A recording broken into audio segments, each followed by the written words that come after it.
안녕하세요. 다들 좋은 한 주 보내고 계신가요? 이번 영상을 나누기에 앞서서 말씀드리고 싶은 것이 있는데요. 오늘 나눌 인공지능 관련된 주식들에 대한 영상을 사실은 4월 20일경에 만들었는데요. 그 시기에 마침 짐 로저스와의 인터뷰가 잡히고 그 후에는 5월에 있는 Berkshire Hathaway 주주총회가 있어서 이 영상들을 업로드해서 나누는 것이 시기상으로 더 중요하다는 생각에 인공지능 주식들에 대한 영상이 본의 아니게 한 달이나 미뤄지게 되었습니다. 오늘 영상에서 나누는 주식들의 주가가 제가 영상을 만들었던 당시보다 대부분 많이 오른 상태이긴 하지만 영상에서도 나오겠지만 저는 이 주식들을 장기 투자 목적으로 생각하기 때문에 지금 주가가 많이 올랐어도 절대 팔 생각이 없고요. 여전히 더 모으고 싶은 주식들입니다. 영상을 찍었던 당시에 비해 주가가 크게 오른 구글, 엔비디아 그리고 아마존 같은 경우에는 주식을 단 한 주도 팔지 않고 커버콜을 통해서 프리미엄 수익을 냈고요. 다음 주에 나눌 3개 주식 중에서도 크게 오른 주식이 하나 있는데요. 그 주식이 역시 장기 투자이기 때문에 단 한 주도 팔 생각이 없다는 말씀을 꼭 드리고 싶습니다. 자, 그러면 바로 영상을 보도록 하겠습니다. 안녕하세요. 다들 좋은 한 주 보내고 계신가요? 지난 2번의 영상에서 인공지능 시대가 시작되면서 인공지능과의 병합으로 인해서 앞으로 10년 이상 우리의 상상을 초월할 만큼 커질 대표적인 분야들과 각 분야에 앞서갈 회사들을 나눴었는데요. 바로 전 영상에서는 머신러닝과 인공지능의 탑재로 크게 성장할 탄탄한 회사 5개를 소개해 드렸습니다. 이 5개 회사의 경우에는 올해 투자를 하고 잊고 있다가 10년 후에 어카운트를 다시 열어봐도 분명히 큰 수익이 나 있을 것이고 절대 파산할 가능성이 없으며 어쩌면 그때도 계속해서 성장하고 있을 것 같다라는 생각이 드는 회사들을 소개해 드렸는데요. 오늘 나눌 영상에서는 지난 영상에서 소개해 드린 5개 회사보다는 시가총액이 훨씬 작고 분명히 리스크는 있지만 만약 인공지능과 머신러닝의 탑재로 회사의 비전대로 프로세스만 진행이 된다면 5년, 10년 후에는 어쩌면 지금보다 10배 그 이상 성장할 가능성도 높다고 생각되는 회사 3개를 나누려고 합니다. 자, 다시 말씀드리지만 지난 영상에서 나눴던 5개 주식이나 오늘 제가 나눌 3개의 회사 모두 제 개인적인 리서치와 제 개인적인 생각을 나누는 것이기 때문에 얼마든지 이 회사들이 파산하거나 주가가 내려갈 수 있으니 반드시 참고만 하시기 바라겠습니다. 제가 만든 컨텐츠들은 어디까지나 정보 전달을 위한 영상들이기 때문에 절대 영상만 보시고 주식들을 매도하지 마시기 바라고요.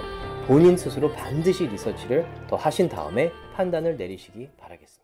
자, 리스크는 분명히 있지만 인공지능의 발전과 함께 10년 후에 10배 이상 성장할 가능성이 높은 첫 번째 주식은 작년에 아주 핫했던 회사 바로 팔렌티어입니다. 팔렌티어 같은 경우에는 정부 기관들에게 Gotham이라는 소프트웨어 플랫폼을 제공해서 전쟁 및 아주 시급한 중요한 상황에서 가장 빠른 시간 안에 가장 이상적이고 합리적인 솔루션을 모색해주고 대형 회사들에게는 Foundry라는 플랫폼을 제공해 줍니다. 이 회사는 2003년에 창립이 되었으며 일론 머스크와 페이팔을 창업하고 페이스북의 초기 투자자인 피터 티얼과 알렉스 카비 공동 창업자로 있습니다. 팔렌티어가 독보적인 이유 중에 하나는 디지털 트윈즈라고 불리는 Ontology Simulation 엔진을 사용하기 때문입니다. 디지털 트윈은 말 그대로 실제 세상을 디지털에 그대로 복사를 하는 것입니다. 이런 현실을 그대로 복사한 가상 현실에 이런저런 조건과 경우의 수들을 적용해 보는 겁니다. 그래서 특정 시나리오에 어떤 결과가 나오고 어떤 에러점들이 있는지 내가 직접 그 결정이 내리기 전에 시뮬레이션을 돌려서 알아보고 가장 이상적인 결과가 나오는 시나리오를 제시해주는 플랫폼입니다. 정말 기가 막힌 기술 아닌가요? 내가 결정을 내리기도 전에 미리 모든 시나리오들을 다 돌려보고 가장 결과가 좋은 방법을 제시해 주는 거죠. 거기다가 이렇게 해서 나온 솔루션들을 통해 내가 직접 얻은 결과들도 이 시스템에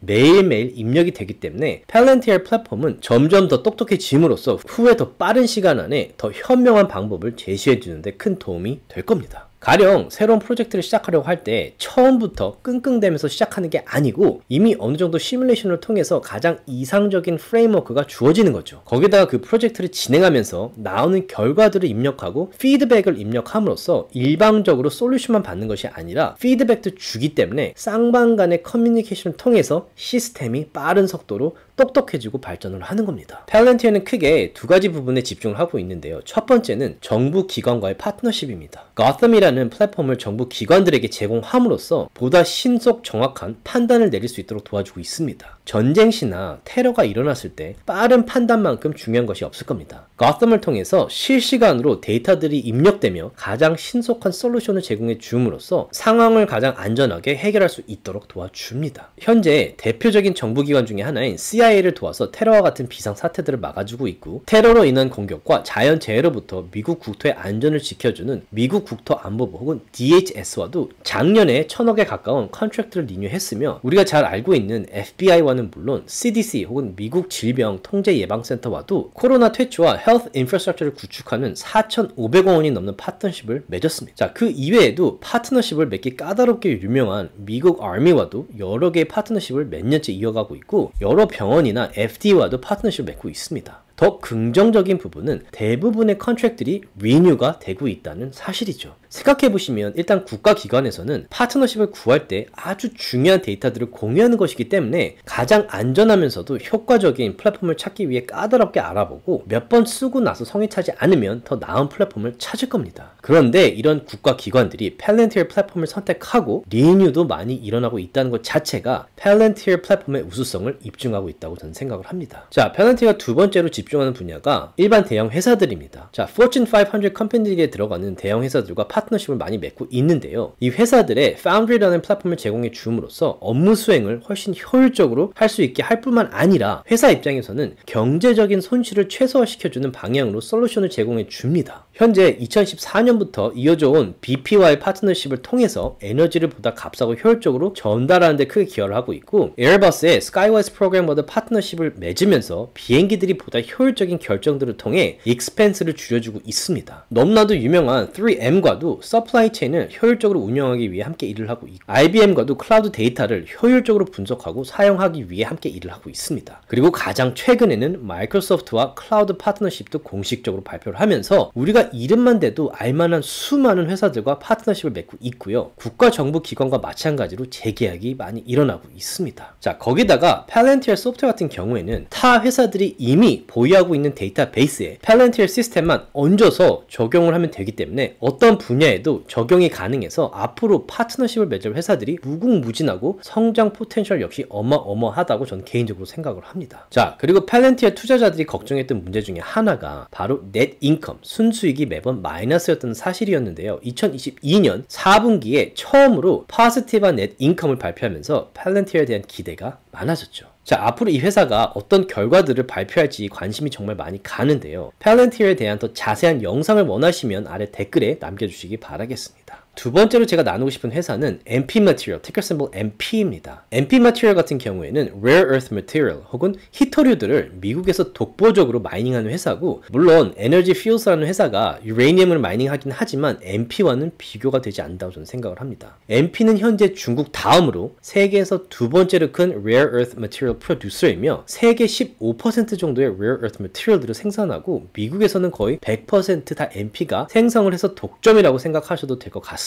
그리고 이 분야에서는 MP Material의 경쟁 상대조차 찾기 힘들다라는 강한 모트가 있는 회사입니다. 자, 그렇다면 Rare Earth Material들은 인공지능과 무슨 연관이 있고 왜 그렇게 중요한지 한번 보도록 하겠습니다. 자, 17개의 Rare Earth Material 중에 많은 원소들이 리뉴얼 에너지의 핵심인 태양열과 풍차를 돌리는 데 필요하고, 전기차, 스마트폰, 드론, 로보트, 메디컬 디바이스, 그리고 제트기 같은 디펜스 인더스트리에도 없어서는 안 될 물질인데다가 머신러닝과 인공지능의 가장 중요한 부품인 GPU 같은 세미컨덕터 칩들을 만드는 데 있어서도 없어서는 안 될 물질이 바로 Rare Earth Material들이죠. 그런데 이런 Rare Earth Material들을 미국에서 거의 유일무이하게 독보적으로 생성하는 회사가 바로 MP Material인 거죠. 자, MP Material 같은 경우에는 혹시라도 나타날 다른 경제 회사에 비해 강점이 하나 있는데요. MP가 마이닝을 하는 캘리포니아 마운트 패스 광산의 경우 다른 광산의 광치들에 비해 7배에서 10배나 더 많은 Rare Earth Material들이 함유가 되어 있다고 합니다. 최상의 조건이죠. 지금 경쟁자가 거의 없는 데다가 앞으로 다가올 인공지능뿐만 아니라 대부분의 4차 산업에 필요한 모든 부품들이 희토류를 필요로 하고 있고, 거기다가 똑같이 마이닝을 한다고 해도 MP가 마이닝을 하는 마운틴 패스 광산에는 다른 광산에 비해 희토류가 7배에서 10배가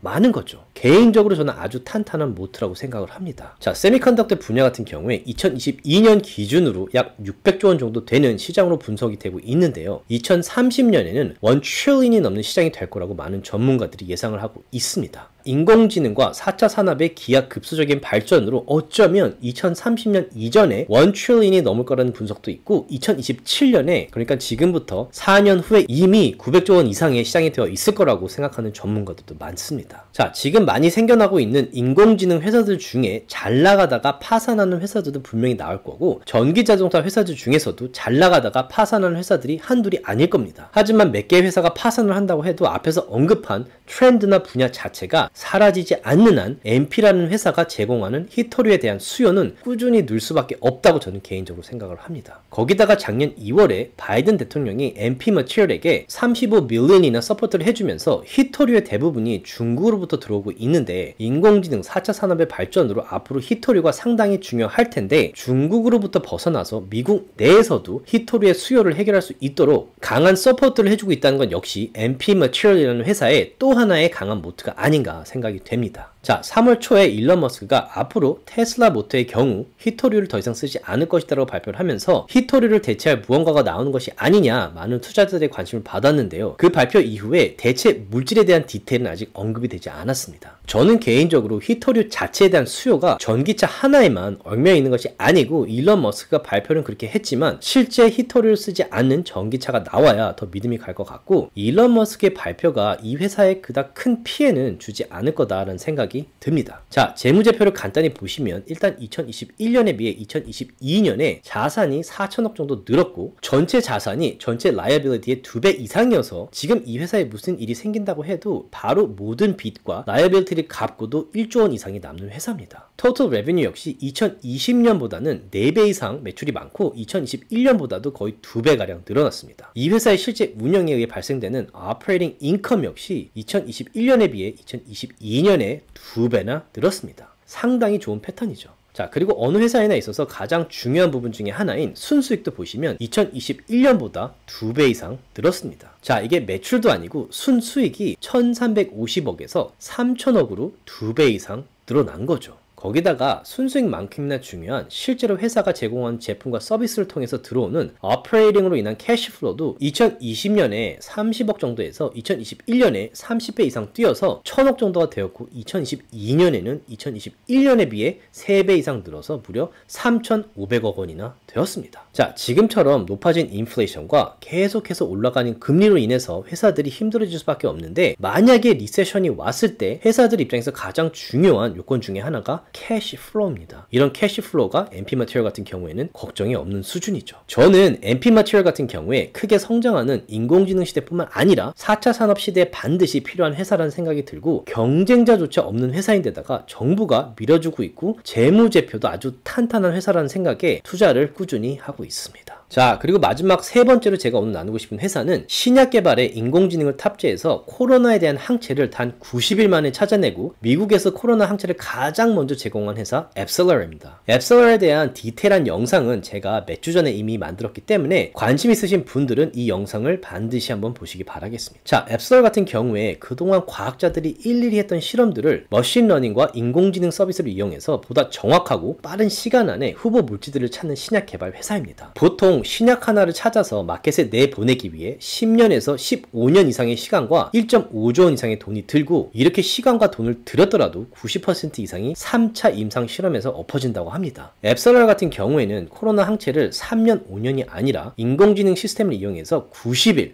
단지 3달 만에 찾은 겁니다. 정말 엄청난 발전이죠. 자, 앱셀러는 여기 보시다시피 노바티스, 엘라일리, 화이자, 세노피, 머크, 리제네론, 테바 같은 세계에서 내놓으라는 제약회사들과 파트너십을 맺고 있고, 2022년까지 174개의 신약 프로젝트 컨트랙트를 맺었고 실제로 101개의 프로젝트를 시작한 상태입니다. 거기다가 지금 임상 실험에 들어간 물질들이 무려 8개나 되는데, 여기 보시다시피 코로나뿐만 아니라 수요가 정말 어마어마한 암과 치매 같은 분야의 신약 후보 물질들입니다. 물론 임상 실험에 들어가서 FDA 승인이 나야 앱셀러의 입장에서 큰 수익이 날 겁니다. 그렇기 때문에 임상실험이 진행되는 동안에는 회사 입장에서 큰 매출이 일어나지 않을 수도 있습니다. 하지만 FDA 승인이 나기 시작하는 시기가 되면 이 회사 같은 경우에는 캐시를 찍어낼 거라는 생각이 들고, 더 기대되는 점은 FDA 승인을 기다리는 동안에 지금 시작된 101개의 프로젝트 중에 임상실험에 들어간 후보 물질들이 분명히 더 많아질 것이고, 시작하는 프로젝트들도 많아질 뿐만 아니라 이 기간 동안 입력되는 모든 데이터들이 머신러닝을 통해 인공지능 시스템을 더 똑똑하게 만들기 때문에 후보 물질들을 찾는 확률도 높아질 것이고 찾는 속도도 훨씬 빨라질 거라는 생각이 듭니다. 자, 이 회사의 재정 상태도 다른 바이오들 회사에 비해서 탄탄한 편입니다. 전체 자산이 전체 라이abili티보다 무려 5배나 많고 순수익도 2020년부터 꾸준히 늘어서 2022년에는 약 1,600억 원이나 되었고 오퍼레이팅으로 인해 들어오는 캐시플로우도 무려 3,000억 원 가량이 되는 회사입니다. 이 회사에 대한 더 많은 디테일을 원하시는 분들께서는 시간을 내셔가지고 제가 몇 주 전에 만든 영상을 다시 한번 꼭 확인해 보시기 바라겠습니다. 자, 다시 말씀드리지만 제가 오늘 나눈 3개의 회사 모두 리스크는 분명히 있는 회사들이지만 지금처럼만 성장을 하고 회사의 비전대로만 프로세스를 진행시킨다면 10년 후에 충분히 10배 이상 성장할 가능성이 있다고